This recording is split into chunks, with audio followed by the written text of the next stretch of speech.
Good morning, everyone. Let's start our class today with the prayer together. Heavenly Father, Divine Mother, friend, beloved God, great gurus, Jesus Christ, Babaji Krishna, Lahiri Mahashaya, Swami Shri Yukteswarji, beloved Master Paramhansa Yoganandaji, saints of all religions, we bow at thy feet. Bless our class today with thy divine presence as we open our hearts to receive thee ever more fully. We are thine, be thou eternally ours. Om Shanti Shanti. We'll start with the song and then an excerpt from a talk, a video of Swamiji, Swami Kriyanandaji. Welcome again, everybody.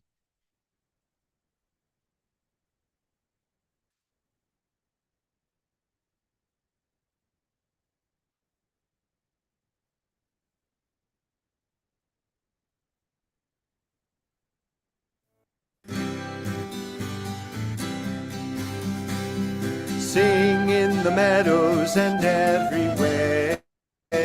Sing out a blessing to everyone. Lift up your voices, lift your hands on high, sing and the battle is won. Sing in the meadows and everywhere, sing out a blessing to everyone. Lift up your voices, lift your hands on high, sing and the battle is won. Sing in the meadows and everywhere, sing out a blessing to everyone. Lift up your voices, lift your hands on high, sing and the battle is won.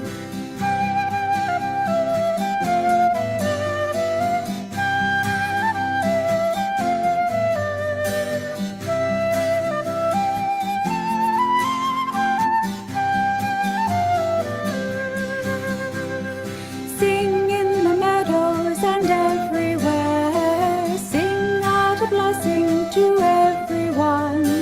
Lift up your voices, lift your hands on high, sing and the battle is won. Sing in the meadows and everywhere, sing out a blessing to everyone. Lift up your voices, lift your hands on high, sing and the battle is won. Sing in the meadows and everywhere, sing out a blessing to everyone. Lift up your voices, lift your hands on high, sing and the battle is won. Sing and the battle is won. Sing and the battle is won.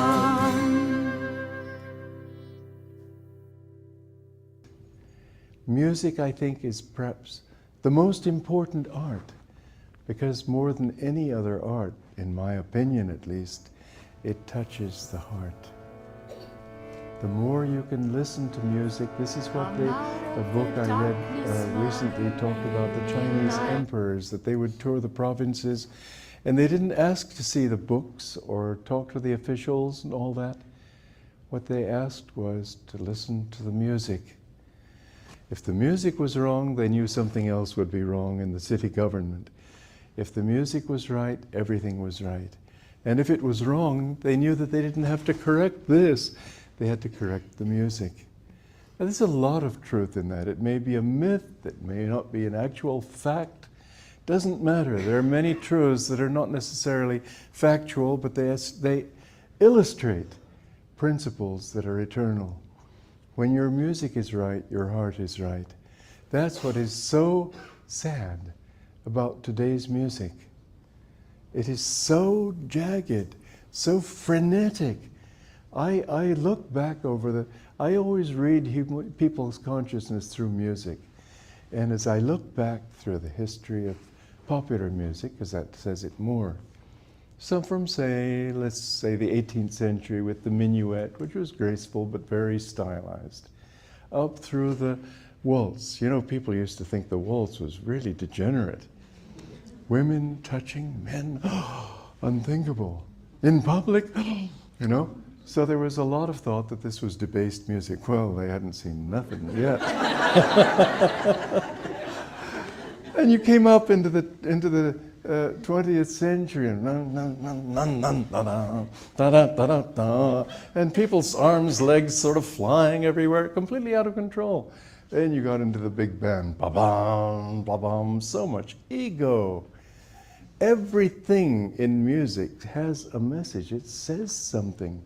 And when you listen to the music of rock and roll and heavy metal and all these things, you're really exposing yourself to a state of consciousness, not just music. It is not just a question of taste.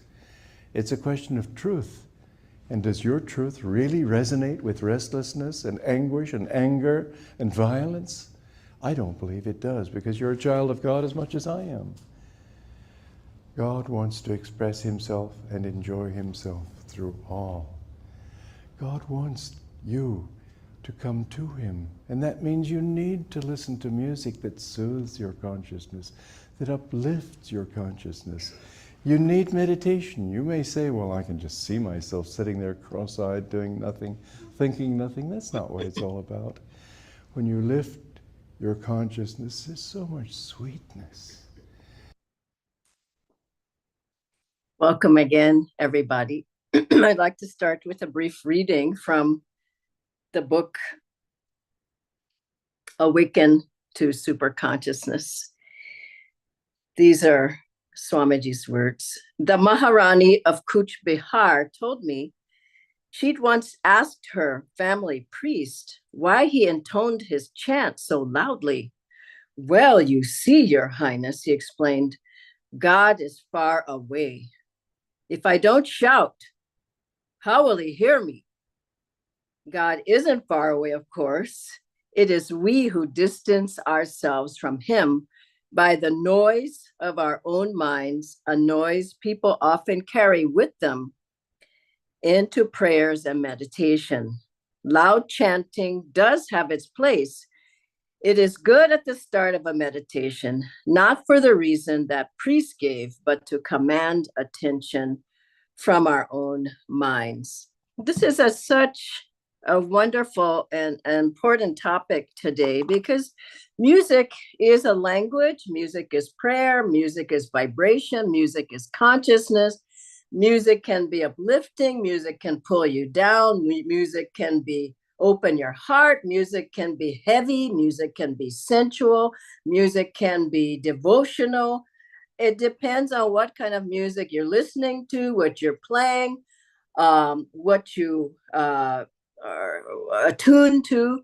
Music carries a particular ray, and Master brought a particular ray. Swamiji brought that particular ray as well. And that ray keeps us in attunement with God and gurus. When we listen to other kinds of music, we go to other places, we do other kinds of chanting, we turn on something else, whatever it is, we are getting out of tune with our particular ray. Just like our books have a particular vibration, our satsangs have a particular vibration. What we say, our attitudes, the qualities have a particular vibration. Master's talks have a particular vibration. Swamiji's talks have a particular vibration. Thus, our music carries that same vibration. And it's important that we realize that and not just play anything and listen to anything and think it doesn't affect us. It is affecting you. And the consciousness of the person who wrote it is affecting you. The consciousness of the person who's playing it is affecting you. The notes of the music is affecting you. All of the above are having an effect on your consciousness. And so Swamiji said his music is uplifting. He attuned it. Every piece of music, and there's 400 of them. If you don't know, you're not playing them. 400 of those songs. And he said he attuned everyone to the consciousness of Om, the consciousness of God. And Master said he sang his chants over and over and over and over and over. He probably didn't have to sing them that many times, but until he got a response from God. Wow. So we sing those chants and this door is open to feel the response as joy or as peace or as love or as wisdom. What Master felt in the chant, we can feel that too if we go deep enough in that chant. And Swamiji said there's a lot of wonderful chants in India. There's all kinds, mainly of singing holy names. But he said some of those are okay for us to continue to sing, but don't sing them all the time. I see people just singing those all the time. And they're avoiding Master's chants and Swamiji's chants. And Master, he went to America with those chants. It's not like, oh, nobody wants to sing those chants. And he told people, don't tell me Americans aren't going to sing these chants. Music is a language, a universal language. So he got a harmonium, he started chanting.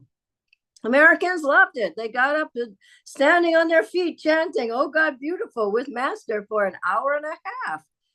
That's saying a whole lot. He had the people singing the same words over and over. People got healed. People became students and disciples. People learned how to meditate. He may have had them meditating right after. And he told Swamiji, you're going to have a long, long, hard path until you open your heart. Now, why did Master sing with those people? He sang to get their hearts open so they could have the experience of God within their own consciousness, within their own being, within their own heart, and not just think about it, talk about it, sit and listen about it. That's not enough. He said chanting is half the battle. Half the battle of the experience of God is chanting. Not any chant, but the right chant is what I'm trying to say today. And so Swamiji, what did he do? He went out and bought a harmonium. He started to chant. And then he heard Master tell, because Swamiji felt, oh, I changed myself. Now I'm devotional and whatever. He heard someone that Master told the monks, look how I changed him. Look how I changed Walter. Now what happened? Swamiji opened himself up and Master could get in. It's such a beautiful thought. His heart was closed.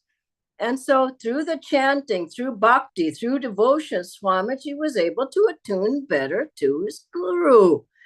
And so chanting it brings a blessing, it brings attunement to the gurus, it brings attunement to God, it uplifts you in a higher consciousness, it clears the mind of debris, it gets the emotions out of your heart, it brings calmness and peace and stillness. How can you sit and meditate if you don't chant? I don't know how people do it. I'm in Mumbai now, and I've been here for some days, and we were chanting every day. I mean, I just loved it at Mud Island and Whirly, and I wanted to chant at the cafe. We didn't have a chance to, but every chance we got, we just said, get an instrument. Let's just sit down and chant. Nobody wanted to leave at the Whirly Center on Sunday with the satsang. We people were bursting out in joy, singing from joy, joy, ever new joy. I mean, and then what happens afterwards? You're so still. I felt Master was in the room. It was Guru Purnima. We open ourselves up with the Guru to come through the chant. It's such a powerful, powerful technique, a powerful tool that we have, chanting. And before I came to Ananda, I listened to jazz, I listened to whatever the music was, the popular music, and it was completely restless. It was even, some of it was demonic. I'm going to tell you that. Most of it was heavy and sensual and brought the energy down in the lower chakras. That's why people dance in the way that they do. And I played that, I listened to that for a while. And then thank God it was pre-Ananda. Then I started playing the violin and cello, and I just went, wow, there's classical music. There's another type of music. I had never heard it before. And it was fresh. It was purifying. It was more higher consciousness. And then that was the step to when I got to Ananda. And I got to Ananda and I went, whoa, in the Black community, they were saying that was soul music. I tell you, the soul music was the spiritual music. This real spirituals and the real soul music I got from Master at Ananda. Master's chants and Swamiji's chants, and that was the soul music that opened up the soul so that I could experience the presence of God. And then after that, you just want to sit and just absorb that vibration, that touch of the divine, the blessings, the grace that you receive. And I remember Swamiji asked me, he said, can you sing? And I said, no, I can't sing, but I could sing. I was shy about singing. He said, get in a choir. And so I got in a choir, started singing the Swamiji songs, and he was writing music. We were singing the music, and I was just in love. It was so thrilling. It was a memory of a vibration. This is my own vibration. This is the vibration of God through the Guru and through the songs. And then I got a harmonium. I started chanting, and I met Swamiji. He had a big tanpura. He would play that tanpura and sing different spiritual songs that he had written. And then he had a harmonium. He had somebody playing the tabla. He had the guitar. And we had the kirtals. I just fell in love. Once I fell in love through the opening of the heart, through the music. The rest came easily. The meditation after kirtan, how do you feel? You can't move. After chanting, how do you feel? You can't move.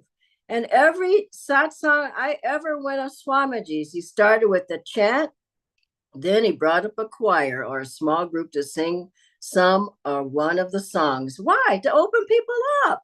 You can't just talk. People, they don't get it. There's a big wall there. There's distractions, there's delusions, there's wrong attitudes, there's heaviness, there's emotions, there's sadness, there's happiness.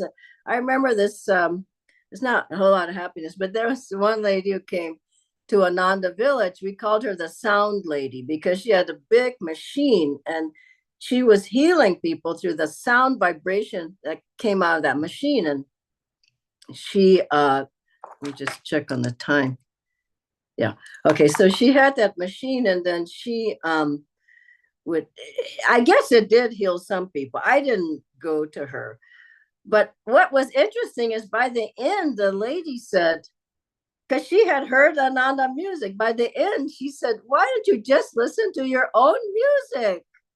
You don't need the sound machine. And that's the thing. People go hither and yon. Why don't you listen to your own music? Besides that, why don't you play the music? Why don't you get a harmonium or tanpuri or some instrument and start singing? Everybody says they can't sing because you're not a professional singer. Well, who is a professional singer? There's a very small percentage of people. But if you start singing, your voice gets better. I know a lot of people didn't have a good voice and their voice got better. My voice has gotten better. Over and more I sing, and I sing every day. And in the car, I sing all the way to the destination, all the way back. Whoever's driving, they know all the songs.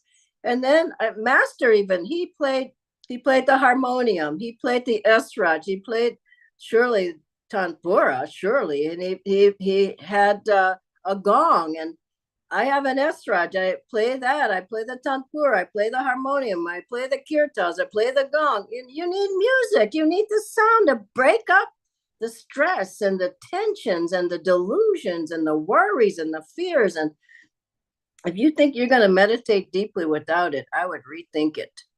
And what should you do? Get an instrument. First of all, get the music and just start listening. Play it in the car, play it in the house, play it when your kids are bugging you, play it when the relatives are bugging you. I play it in the airport if there's too much noise. Play it on the airplane, play it and anywhere, play it in the taxi. And just it gets you right back to center. Play it, and play it. Secondly, play it. Get an instrument, do something. Harmonium isn't hard to play. We're having a music workshop in Gurgaon on Sunday at 11 o'clock. And we're going to play music on learn different instruments, sing Swamiji songs. I'm going to talk about the effects of music. There's even studies that show that heavy music kills plants. The plants that put the speakers next, Dorothy Ritalik is her name, the woman who did these experiments. She put the music, the plants next to speakers playing heavy metal music, and the plants died. What do you think it's doing to your consciousness? What do you think it's doing to your mind, your emotions? You can't remember anything now. There's heaviness in your heart. If you play good music, I practice every day the music I'm playing, the esraj. And what do I play? I told my teacher I don't want to learn any ragas. I want to learn the 400 songs of Swami Kriyananda. That's all. And that's my goal, learn the 400 songs. And what it gives me every day, I'm thinking about this music. I'm hearing it in my mind. I'm playing it. I'm singing it. And so first, get the music and listen to it. Get some instrument, even a little keyboard, and play something, or play with the kirtals or something. And then meditate after you play the music, even if it's just on your phone playing the music. Meditate afterwards. See what the result is from playing that music. And then if you feel it's helping you, which how can it not help you? Then play it, I would say, as a sadhana every day. Just play some every day. Sing it, play it. And you will find, as Master said, it's half. Half is a lot. half the battle to feeling the presence of God, half the battle of getting rid of delusion, half the battle of uplifting your consciousness, probably half the battle of going into samadhi, half the battle of lifting yourself up. Do it. Do what Master said. You will find it's a powerful, powerful practice. I know I've been singing these songs and playing them for almost 50 years, and it's completely changed my consciousness. I'd like to ask Nitendra now to play we have another clip of a video of Swamiji and then another song that we'll sing together. And then we'll go into questions and answers. So please go ahead, Nitendra. There was one song that was banned from the radio back before television days. It was called Gloomy Sunday. And so many people listening to that song committed suicide that finally it was banned from the airwaves as a dangerous thing. Music can have a great influence on you. Don't listen. I told you about this woman who tried to commit suicide. She failed, but she had a near-death experience where in the other world, she was in this hellish region, and she found that the vibrations of that were rock and roll music. There is evil in that music. There's an incentive to violence and negativity and low kinds of emotions. Please listen to me. I would like to hear when people go to places like restaurants and so on, instead of this restless music which just distracts the mind, it's a disturbance. I would like the restaurants and the hotels and public places to play good music. You know, there was one place where, a store where young people used to come and gather and smoke pot and do different drink and so on, and the man couldn't persuade them to leave. But then he got an inspiration, and he played Mozart over the loudspeaker. Within 2 weeks, the place was cleared. Those people didn't want to be around that kind of vibration. Seek that music which will uplift you, and you will find that that's a very important thing. Now, please sing along on just very briefly a couple of chants we have.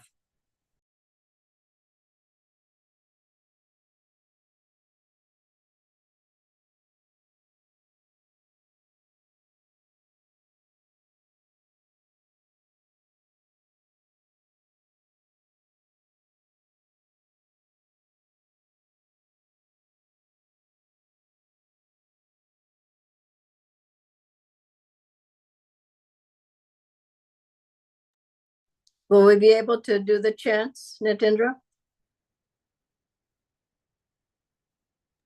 Sorry, Dhyanaji. Can we sing the chants? Oh, it's not playing, is it? No. Okay.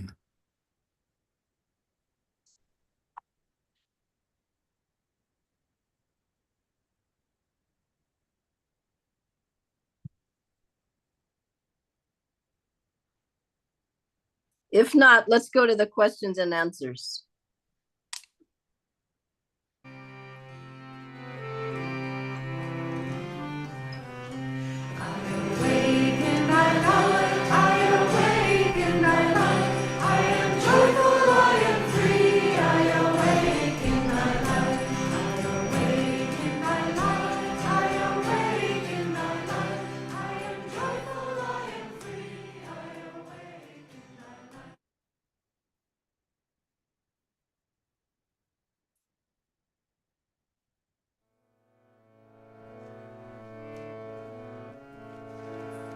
Come out of the darkness, Mother, lead me in thy light, lead me in thy light. Come out of the darkness, Mother, lead me in thy light, lead me in thy light. Come out of the darkness, Mother, lead me in thy light. Come out of the darkness, Mother, lead me in thy light, lead me in thy light.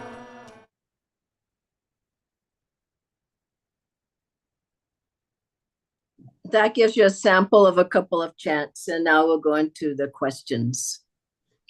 Thank you so much, Dhyanaji. These are such wonderful chants. The first question, Dhyanaji, is I like many different types of music, and you said that we also look at other music. So I play them as well on the guitar. So do I have to just listen to Ananda music only? I think aim in that direction, but you can't go just drop everything. Typically, people will say it, but they don't do it. Isn't it so? So I would say to aim in that direction. I mean, you can listen to some other type, classical or whatever. The type of music is most important. If you're still listening to heavy music or sensual music or emotional music, I mean, I would rethink it. You're just like pushing from both sides of the door. You're doing Kriya, but then you're listening to the wrong kind of music, and it's affecting your consciousness. This is what we're saying today. It's not like a choice that I like this, so I'm playing it. You can like it, but it's not ours. It's not our vibration. It's not our path. It's not our way. And I see that happening. People have all kinds of music they're playing. I get in people's cars and they're playing the wrong kind of music. It's not right. So correct yourself. You can take some time to correct, but don't just say, well, it doesn't matter. That's one part of the path I won't follow. I mean, I think everybody has, that's one thing I won't do, but it's wrong. Do what Master said. And Swamiji said, listen to what I'm telling you. It's a force. So yes, try to aim in that. Don't try, aim in that direction. Yeah. Thank you, Dhyanaji. The next one is, what's the best music for relatives in the house who are not on the path, and especially for my restless children? Gosh, there's so many songs.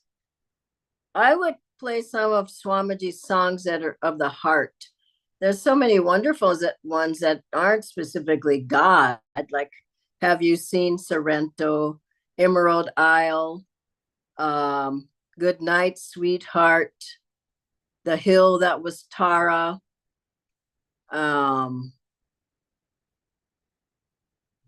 Initiation into the Mysteries. I mean, there's 400 songs and chants. I think you can pick the ones. And for restless children, I know one mom told me some years back that she played Om in the house all the time. And I know some of the centers have this little machine that plays the Om and mantras, and that's a good thing to have going for kids and other people who aren't that in India. Everybody knows mantras, and so it's an easy one to get accepted. Yeah, try that. Thank you, Dhyanaji. One I last think question I think one is hold on. learning the. I think one more thing is that if you start chanting in your house with the harmonium, it's going to change the vibration of your whole house and likely your family. I mean, when I was playing the violin after all that jazz and kind of music in our house, my poor parents said, oh no, she's bringing home the violin, because I didn't own a violin. I rented it, but from the school, but I practiced every day. And I know that classical music picked me up from the jazz music. Then from there, I only had to pick up for Ananda's music. So I think if you play it also with your harmonium in the house or tanpur or whatever, people are going to feel that vibration. Our music has a very, very high vibration, and people sense it, and they're drawn to it. So also play it yourself. And I find myself singing all the time. I wasn't singing all the time before, but since I started playing instruments more, remember one of my friends, Dr. Aditya, Nayaswami Aditya, we were driving from Mumbai to Pune once, and I just sang the whole way. And he says, Dhyana, is this something new for you? I said, I can't help but sing. After a while, you just can't help it. And that's the thing. I think your family will feel the sincerity. They hear you and they're chanting. they're going to quiet down typically. Thank you, Dhyanaji. The last question is related to that only. So, is learning the harmonium really helpful even for one's meditation? And if I don't sing well, then and don't know anything about the music, then also can I learn? Get in a class. I mean, I didn't know one thing about an esraj, but I got a teacher. Now I've been playing a year and I can play about 100 songs, but Swamiji's songs and Master and Swamiji's chants. But why not go to the center and get a class? You can also take voice lessons. I mean, it's a cop out to say I can't sing and I can't play an instrument. Gee, you know. Do you want to go have half the battle taken care of or not? So it's up to you. Come to the class. If you're in Gurgaon, come to the class on Sunday and we'll help you to learn. And there's teachers at every center who teach the harmonium. And I think they teach voice. And Bharat, he's in charge of our music sangha. You can get him to teach you. What I'm saying is don't have a cop out. Do something about it. I mean, the voice it's an instrument of God. And if your voice is and heavy and it's not good, work at it. Work at getting your voice to be sweeter. And what I'm saying is you can work at it. It's not, oh God, I have to wait for another lifetime to be able to sing and play an instrument. Do it now. And I know you play well, Natendra, and you were playing an instrument before, but he took it up and now he's a good chanter. So I know several people like that. It's not impossible. It's very possible. Not only is it possible, it's necessary. So try it and do step by step. And I think you'll really, really open your heart. As Swami Sri Tesraji said, you can't take even one step on the path until your heart is open. That's big. And you can take leaps once your heart gets open. Okay. Thank you, Natendra. Thank you, everybody. God bless you. Have a wonderful day. Bye-bye.